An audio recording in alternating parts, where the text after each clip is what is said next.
1 minute after 10. We're scheduled to get started at 10, so maybe we'll just give just 1 more minute for people to join. We have students coming on the line, and we have our members of our building steering committee here today, and we could do some introductions very shortly.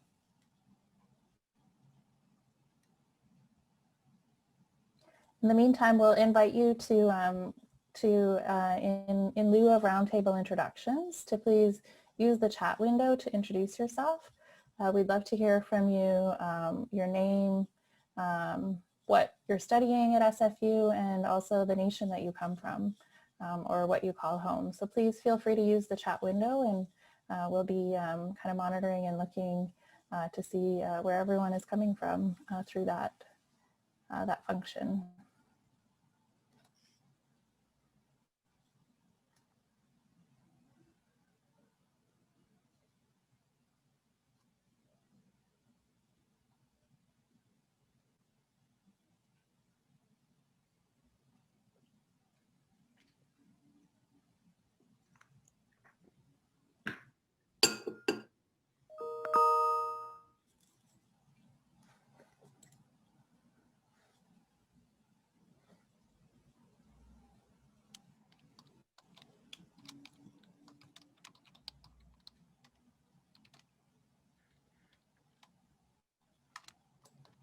And I'll ask for those who are not speaking to make sure that you're on mute while you're not speaking, and then we won't get any strange feedback like keyboards typing.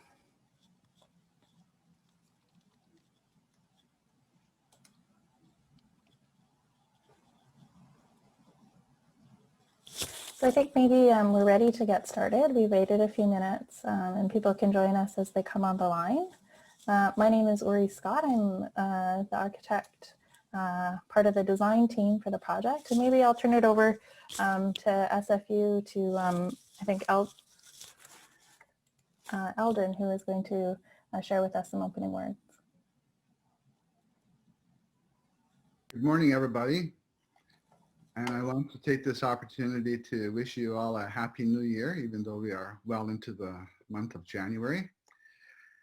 I would just like to welcome you all to Burnaby campus and the virtual space that Burnaby campus offers to us. And this is, I would like to acknowledge this to be the homeland of the Tsleil-Waututh, Squamish, Musqueam, and Coquitlam First Nations. And this is where their ancestral ties to the land connect to our very own presence on this land. So I would like to also invite the spirits of the ancestors to observe our proceedings so that we do it in a good way. Thank you very much. And I would like to, first of all, just after this welcoming, that Ouri will take over and do her presentation, and then we'll have a question and answer period afterwards, I believe. Okay, so without further ado, I'll turn it over to Ouri Scott. Thanks, Eldon. So we're here today to share with you some information about the progress and the engagement that's gone into the First Peoples Gathering House to date. So first of all, this project has come out of a long series of engagement, and in particular, out of the engagement that happened through the SFU reconciliation process. And it was one of the clear recommendations from the reconciliation report. So the First Peoples Gathering House is intended to be a place of gathering, a place for students to come together, a place for sharing culture, and a place also to encourage students to pursue higher education, and also a place to demonstrate SFU's recognition and respect for Aboriginal people's contribution and culture. So it's really a place of gathering and celebration and a place of learning. The project has many different players in it, and we wanted to give a chance for you to understand the process behind the project and some of the structure that goes into realizing a project of this scale. So myself, Ouri Scott from Urban Arts Architecture, so I'm part of the architectural team, and backing us up, we have a large team of sub-consultants and engineers. And we're working really closely with the Building Steering Committee, and I'll introduce them to you in a moment.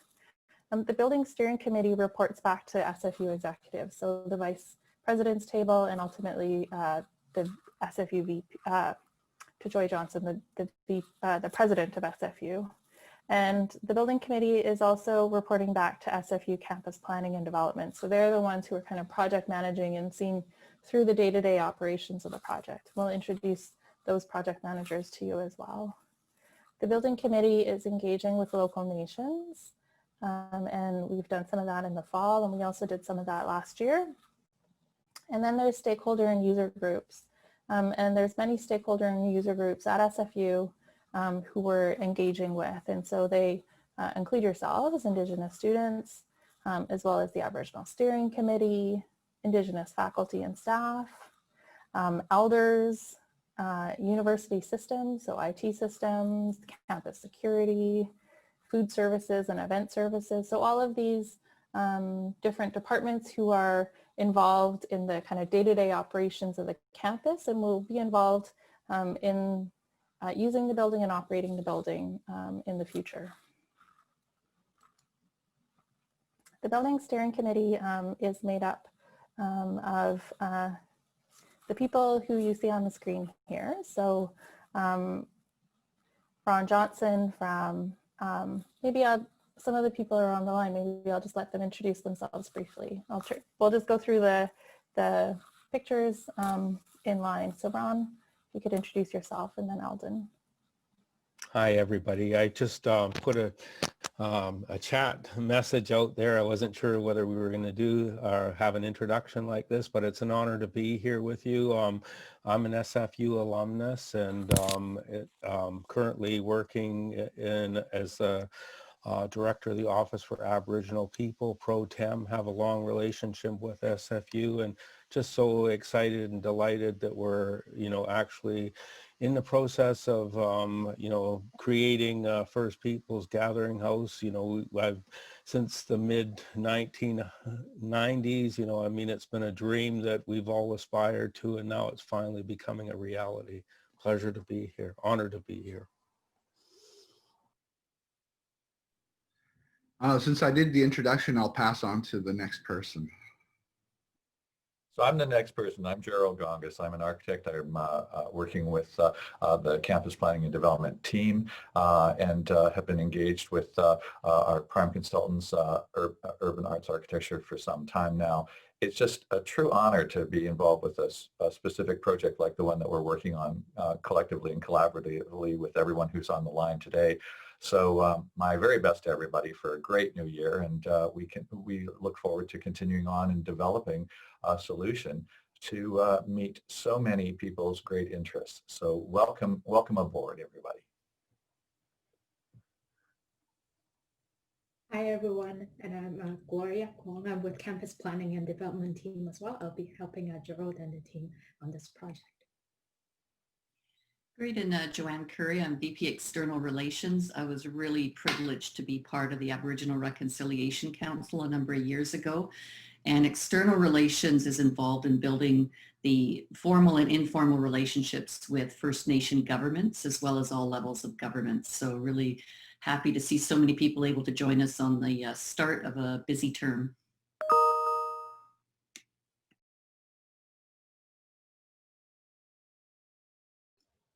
Shobden's away, so. Yeah, it's Larry Waddell. I'm in charge of the Facility Services Department at SFU. We have responsibility for managing the planning and construction of building projects such as this one, and I'm glad you're able to join us today. Hi, my name is Jim Moschino. I'm the Director of Campus Planning and Development. I'm really happy to be on this project. It's an exciting project, and it's an important site on campus. Thank you.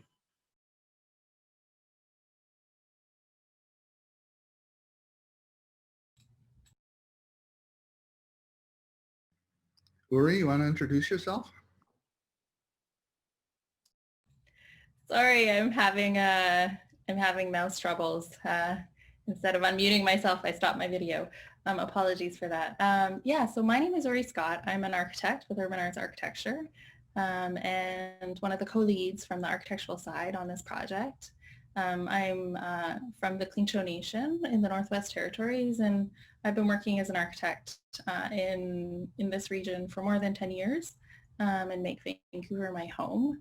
But I come from a long line of leaders in the Clincho Nation. My uncle is the Grand Chief of the Clincho Nation, George Mackenzie.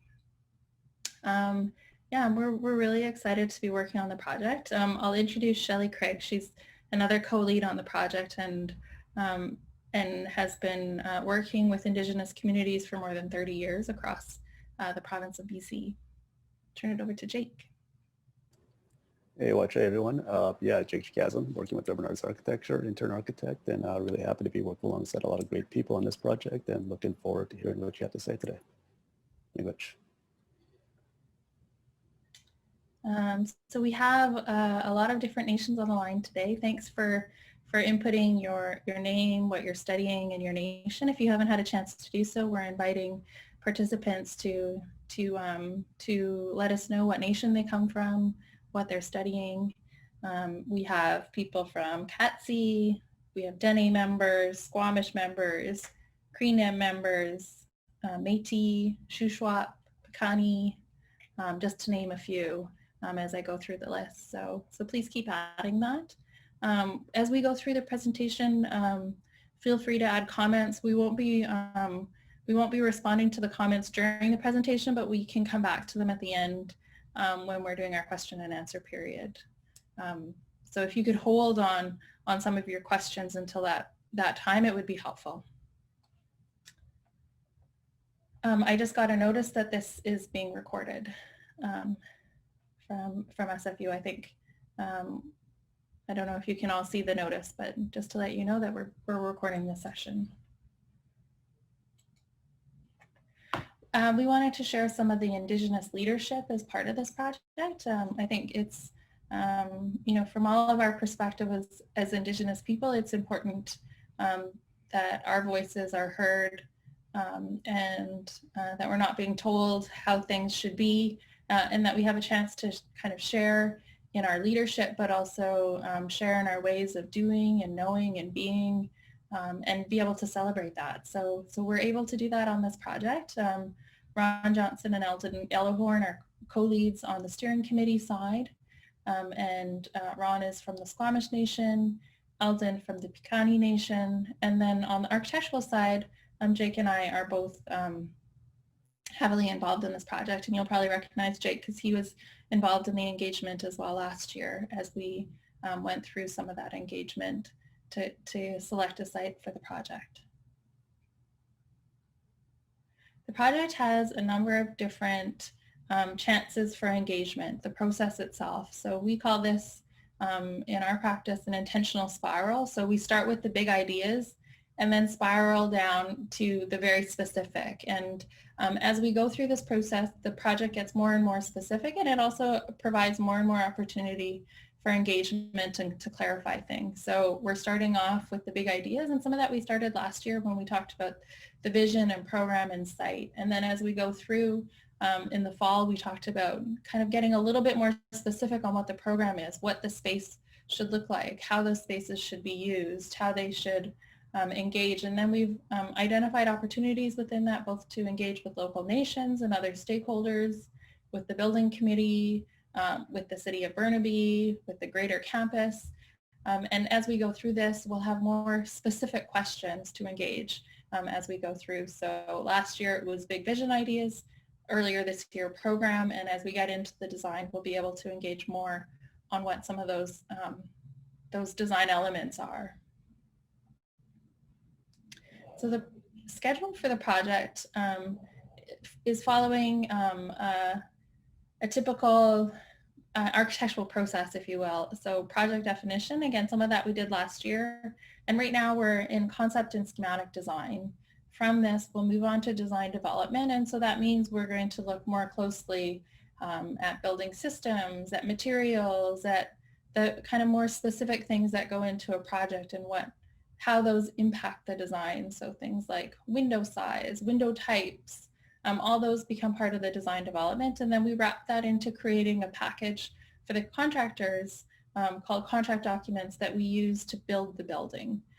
When we get there, then the project will go to tender, and we'll work with a construction manager to tender the project, and then start construction and, start the building systems, envelope, etc. The plan is to have the project constructed and opened by fall of 2023. So this is a couple years process. And there's been a few years that have brought us to where we're at today. So again, some of that pre-engagement, so before our team was involved, all the discussions that went into the ARC report, there was quite a lot of engagement that went into that, and that's really formed that kind of call to action number 3 about the ceremony space and the need for ceremony space. And that's provided kind of the impetus for SFU to build this project and to get funding to build it. The engagement that we did last year around the vision program and site selection. So we had some specific workshops with students, one of them in the Aboriginal Student Center. We had 4 different meetings with local nations, both individually and together. We had some discussions also with Indigenous faculty and staff. We had site workshops where we toured the different potential sites and discussed their opportunities and constraints. We met with the Aboriginal Steering Committee a few times, and then we had open houses on different SFU campuses, including out at Surrey. In the fall, starting at this kind of stage of development in the design process, so Urban Arts was engaged in August to take on the design of this project. We started in the fall with a ground awakening ceremony led by Chief Leah George Wilson, who provided some opening words and encouragement in the process. We also had 3 program workshops specifically on ceremony and gathering, and I think some of you were at that workshop. We'll talk a little bit about some of the outcomes. There was an informal gathering and support workshop, and then land and pedagogy. We've also had a sustainability workshop, specifically involving our consultants and SFU sustainability teams, workshop with local nations, and then now the student town hall. So what have come out of these discussions, and in particular some of those discussions from last year, are the guiding principles. And we're using these as we start the design process to lead what we to lead our design decisions and to lead the development of the project. So they're really a focus of the design. Another thing that's come out of the process and the discussions are the values of the project. And these are informing how we work together. So it's informing our process as well as the design. And a lot of these actually came out of the discussions we had with students last year, where it was identified that it would be really important to have values that guide the project.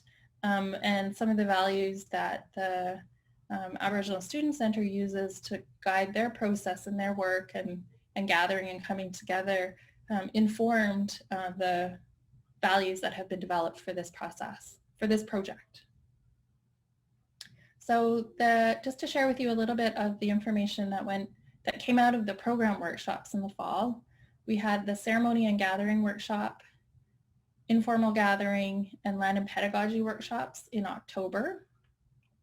These were all online workshops, of course, because of COVID. The ceremony and gathering one, we had 33 participants. And the purpose of this workshop was to focus on the Great Hall and to get a little bit more clear information around the needs of the Great Hall, what kind of seating we might have, how you might enter and exit. And we had some really great responses on our online survey, but I think, one of the things that we heard most clearly is that we need to talk to local nations, that some of these things, from all of our different Indigenous perspectives, we can say what we might need, but really we need to focus on how to honor local nations in this building and enable those protocols to happen. And so we took those questions after to the outcomes of this discussion to confirm with local nation representatives. The informal gathering and support workshops, we talked to people like food services and janitorial services, IT services, to find out some of the needs around the servery kitchen, for the multi-generational lounge. We also included some faculty and staff in that discussion. We had 28 online participants. And some of the outcomes, included making sure that we have a back door, thinking about where garbage collection would happen. We talked a bit about the needs for the kitchen and identified and clarified some of those needs, the type of dishwasher that we might have. So some of the more specific things in this discussion. The land and pedagogy workshop really focused on the teaching spaces. And again, we had SFU Indigenous faculty and staff there. And one of the things that came out of that was around the size of the seminar room or the classroom. And so we were able to kind of increase the size of that classroom slightly based on the size of classroom needs right now. We talked a lot about the land-based learning elements of the project and how we can support land-based learning, what that meant to provide culturally appropriate and meaningful space to the project. And again, we had some good discussions around how the outdoor spaces, how people wanted them to look and feel, what kind of activities people might do in these land-based learning type classes.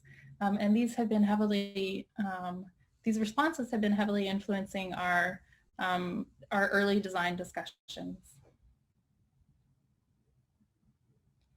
The sustainability workshop included many different participants from SFU, including kind of building and grounds, operation and maintenance, the sustainability and energy department, as well as our consultants.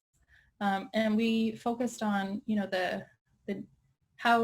how this project can meet the guiding principles through sustainability objectives. What does it mean? What does it look like? How can we align sustainability objectives with our understanding as Indigenous people, what it means to protect and honor the land for future generations, how we can align these two and then provide really meaningful systems in this building and do an innovative project that meets all of those needs. So this is an ongoing, and that sustainability discussion is an ongoing discussion. The local nations workshop, we spent a lot of time reaching out to local nation representatives, asking them who they would like us to speak to and when would be a good time to have that. So we had that workshop in I think it was early December or the end of November, early December. And we had representatives from Squamish, Tsleil-Waututh, and Coquitlam. We didn't get participants from Musqueam just because the timing wasn't right for them, but we do have identified people who we should speak to, and we're working with them to find a time to have these same discussions. The discussions focused on some of the outcomes that came from, in particular, that first program workshop. So the orientation of the building, the orientation of the Great Hall, procession in and out of the Great Hall. What does it mean to what does it mean to enable local protocols? What are some of the things that we should think about in our design? How do we respect local nations and honor them? What does a longhouse mean? What are some of the things that we should think about in terms of outdoor gathering? We had a really great discussion, and I think the biggest outcome from that discussion was the positive encouragement it gave to our project team on thinking really openly about everything. So they came with open hearts and minds, and they said they encouraged us to move forward in that way. So they encouraged us to do what we thought was right for the project in terms of how it fits in the campus setting. They identified that being able to enter the Great Hall from the east is really important, and to be able to exit from the west but all the details of that can work with what works with the building. So the eastern entry doesn't need to be exactly from the outside. It can be through a lobby. So, there's a little bit of flexibility.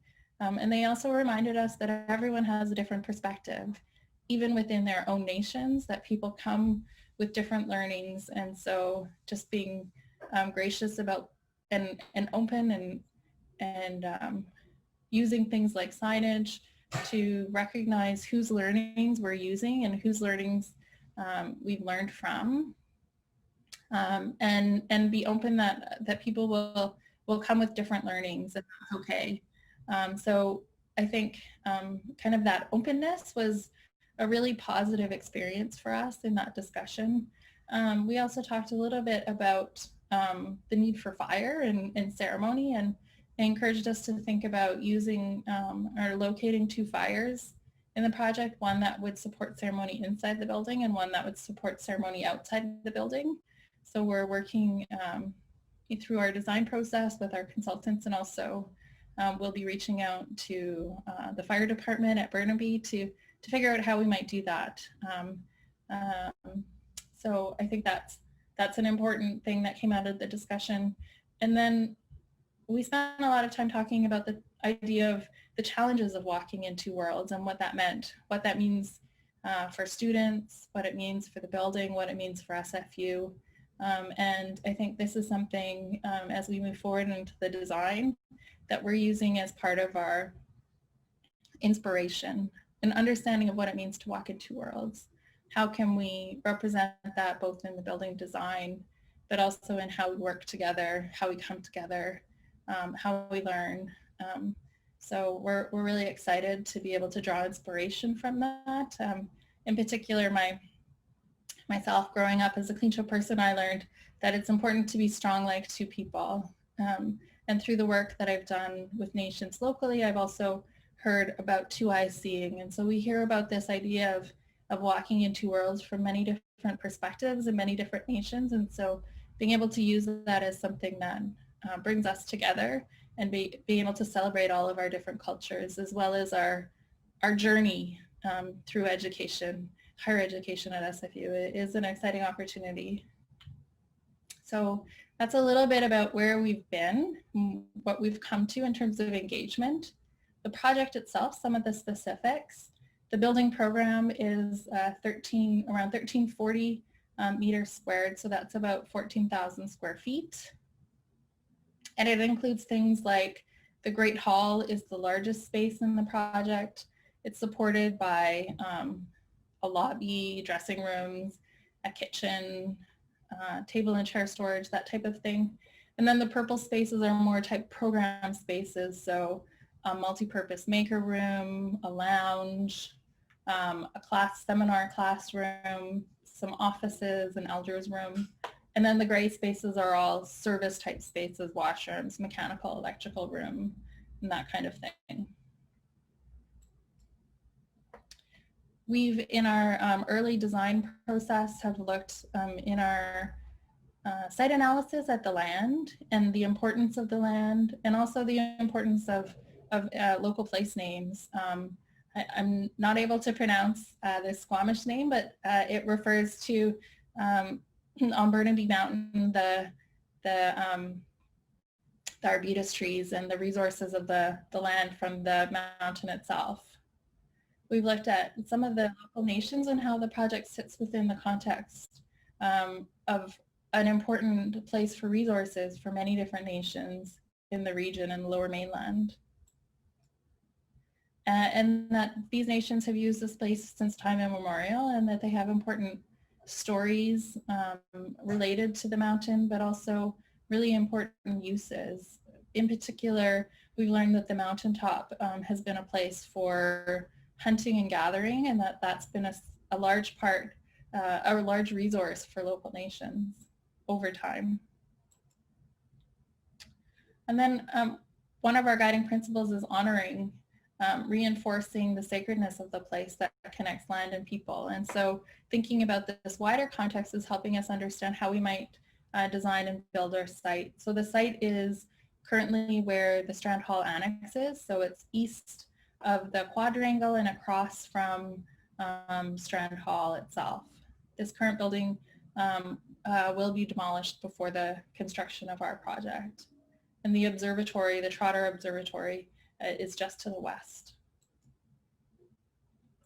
This site is kind of at the heart of campus, and it's also adjacent or near many Indigenous sites and locations on campus itself. So the new student center is not far away in the quadrangle, the Indigenous Student Center, things like the new garden and the Department for First Nation Studies are all within a short walking distance of this new site.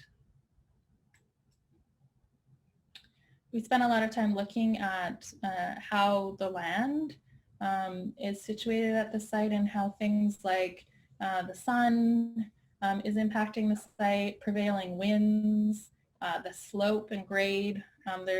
You can see these are contour lines, and they're showing a great grade difference between the Applied Sciences building and the ceremonial walkway. And so these are what we consider opportunities, things that we can draw on in the design of the project. So as we said, we're in the schematic design process. So we're working through some design options, and we're working with the building steering committee to develop those and create a strong story for the project. Once we get to the end of schematic design, we'll be able to share those ideas with the public and take them to, it has to go through a design panel review process, and we've talked also about starting a user group committee, and we're looking at how we might include some Indigenous SFU graduate and undergraduate students as part of that process to inform how the building, kind of the needs of the building as we go forward. So that is underway, and we're working with our integrated design team. So all of our engineers and consultants to develop that schematic design. So some places where you can get some additional information on the ARC report, on reconciliation at SFU, and then there's also a website that's a link from the Aboriginal Office for Aboriginal Peoples website for this project itself. And this is where you can get ongoing information as the project develops for this project. It was a lot of information. I hope that has provided you some insight on the work that has gone into the discussions that we've had to date. And we're going to open the floor for questions and comments. Before I get there, I'll just invite the building steering committee to share any last words before we have any questions come up.